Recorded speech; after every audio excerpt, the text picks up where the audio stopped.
This is Dolynny TV, ladies and gentlemen. Welcome back to another edition of Edmonton Oilers discussion, and that's exactly, literally, all we get to do today. I've heard all kinds of crackpot stuff today on Twitter. I've had texts. I've had some supposed things that were said on That's Hockey. I may or may not have been able to find anything on that. So let's get started with the news of the day. Everything pointing towards tomorrow. We've been through this once before. Need I caution? Tomorrow being the day that the Oilers will finally crown Dave Tippett the Lord and Savior of coaching for the Oilers next season. You get where I'm going with this. I'm still not 100% sold on Dave Tippett. However, everybody out there in the sports media world is pointing that tomorrow is the day Dave Tippett will be announced as head coach. For the better, for the worse, whatever it be, it's going to be what it is. I'm not coming down on the guy before he starts his job. That's not where we need to be going with the whole coaching thing. Same thing with general manager Ken Holland, because we've already started to see positives, and that's another headline that came out today. The Edmonton Journal starting to say how positive things are looking under Ken Holland and why it's reasons to be newly excited. I don't need to do a video on that. We've already discussed that a couple of times here, there, and along this offseason so far. So essentially, we just need to get into the news on Tippett tomorrow. If that is as such, well, tomorrow could be a very good day for the Oilers, right? Obviously, then you shore up the general manager post. You shore up the coaching staff. You change around a couple more things. I know the fans would probably like Hausen out there in the front office and stuff like that. So you've got still some moves to make, but once you've got your general manager and coach in position, you're starting to round into form. That is essentially when Connor McDavid reappears out of nowhere and makes something of this offseason for the Oilers. Obviously, what I mean by that is if you're Connor McDavid, you now have a new GM, you have a new coach, a new direction, hopefully a path to the playoffs, right? You have to step in as the captain. As I said this in a video prior in this offseason already, Connor McDavid has to have a vocal voice in the process of correcting everything this offseason. So if you're Connor McDavid, you now know who you answer to, who you're talking to in the organization to affect change as the captain. Well, right there, easy and quick and done you are. While you talk to Dave Tippett, you say, Dave, this is what I needed to put in a bug for Ken Holland's ear. And then you go to Ken Holland and you say this. But realistically, if you're Connor McDavid, if he hasn't had any say in the process yet, now is about the time he needs to start stepping in. Whether that be from him taking the active step and stepping in, or whether that be Ken Holland and Dave Tippett calling him in, saying, this is what we have planned this offseason. Do you like it? Do you buy it? Can we do it? And that's essentially where they need to all work together as a leadership core, right? Because you look at a hockey team and you look at Connor McDavid. Connor McDavid is the leader of the players on the ice. That's essentially. Dave Tippett is the leader of the players on the bench.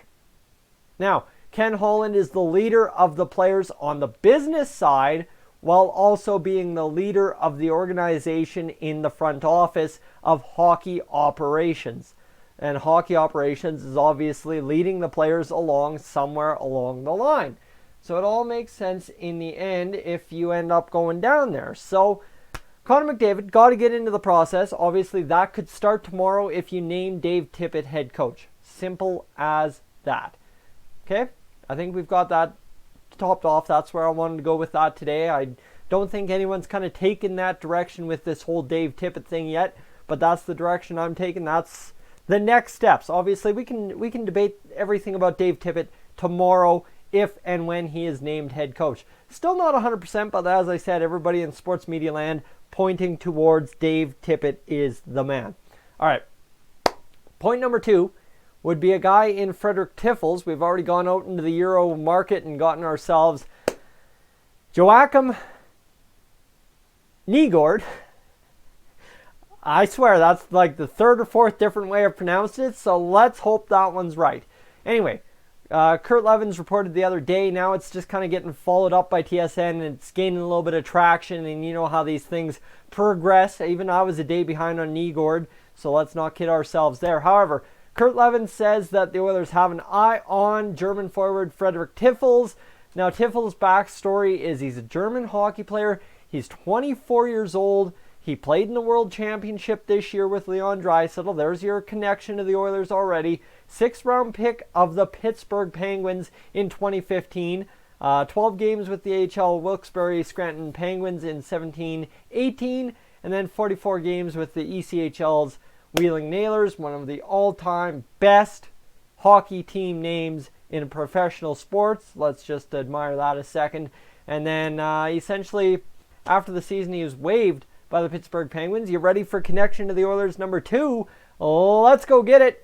Spent this year with Colner High, which at some point, I can't remember when he was fired, but up until some certain point, Leon Draisaitl's father was the head coach of Colner High. You would remember, if it has not been a long odyssey from all the hope and promise of August to where we sit here in May, the game against Colner High in Germany way back in the preseason that the Oilers played. There you go. That's where you have it. In 27 games with Colner, he posted 6 goals and 22 points. Did Tiffels. Hopefully I'm saying that right. And, well, 4 goals, 9 points in 11 playoff games as well. So you can't exactly complain that too bad right there. So that's Fredrick Tiffels. That's item number 2 taken off the list. Now, item number 3. Item number 3 is a good one because it wraps up things, right? Obviously, the Oilers season is now officially over. You see Darnell Nurse, Leon Draisaitl, Adam Larson, everybody at the World Championships, and then you've got Dmitry Samorukov, the Bakersfield Condors.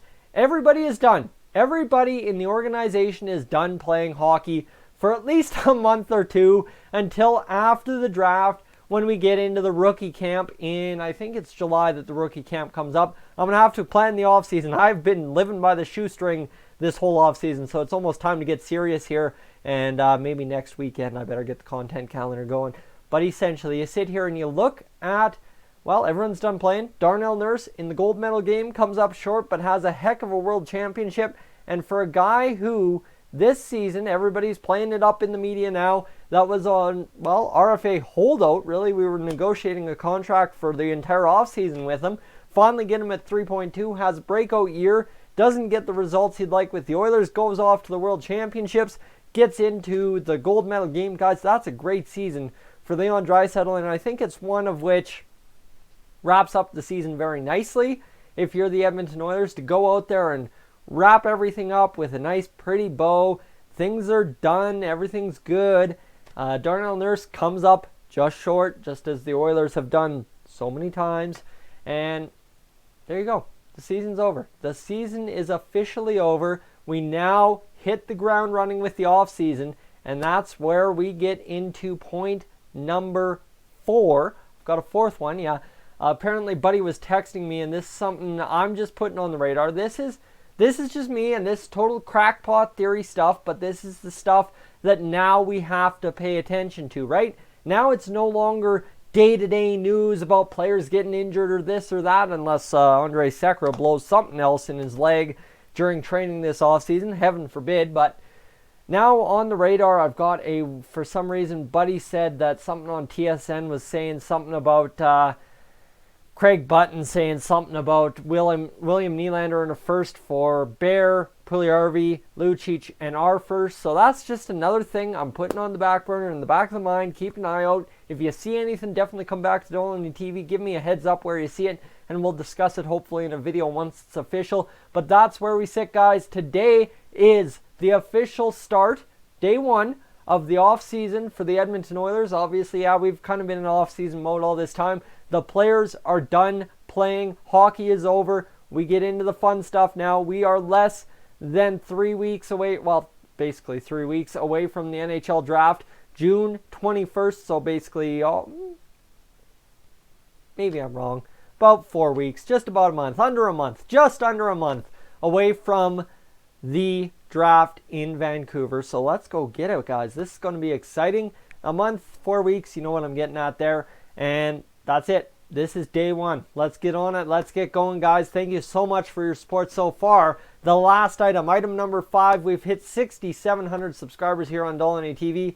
I cannot thank you guys enough. That means the world to me, to come from everything I have done in the past on YouTube on this channel to now gain over 800 YouTube subscribers based on the Edmonton Oilers, a passion, a love that the fans have for the Oilers, and some of you aren't even Oilers fans. You just come because you like what's going on here. I appreciate that all the hell. Thank you so much.